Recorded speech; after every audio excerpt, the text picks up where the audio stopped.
So hello friends, this is Rajat Dhar again back, and like I just spoke with you on certain statistics where the auto component industry itself grew by around CAGR of around over 10% over the last 5-year period as compared to auto industry which just was going down by minus 2.1%.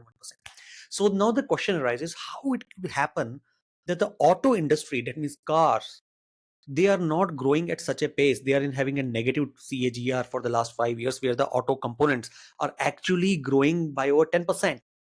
So in my last video, I has told that if you're considering buying a stock or investment from an automobile sector, you should first ask you whether you should really go for an automobile stock or automobile component stock. So one insight that today I would like to give you with regard to this. So here, if you see that, we know that there has been a government regulations.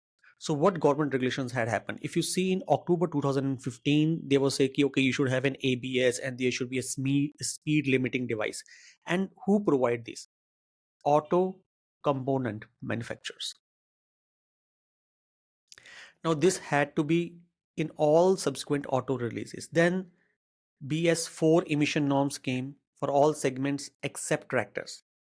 Then between 2017 and 18, they say ki AC or blowers mandatory in the driver cabins in the commercial vehicles. Then it came in around 2018 and 19, ABS mandatory for and personal vehicles. Then you have mandate on driver side airbag. And initially that it didn't used to be, and seat belt reminder and the rear parking sensors. Now, if you notice that as we come to 2023, we have seen that Basel 6 norms, emission norms, phase 2 norms implementation, CAFE 2 norms implementation, mandate. So therefore, if you see over all these years, government regulations have actually played a very key role whereby cars or the auto manufacturers have to take more features or need to have more features in cars.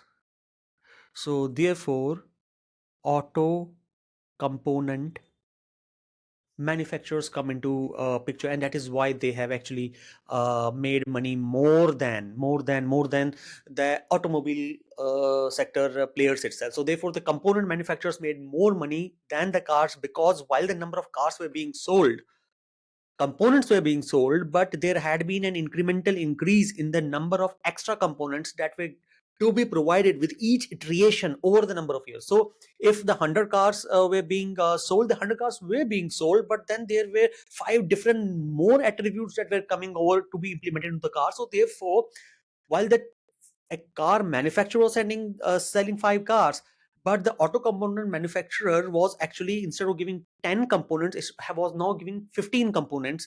So therefore its volume increased more, its market increased more, its profit increased more than the auto segment itself. Thank you so much. This is Rajat signing off, and have a great day.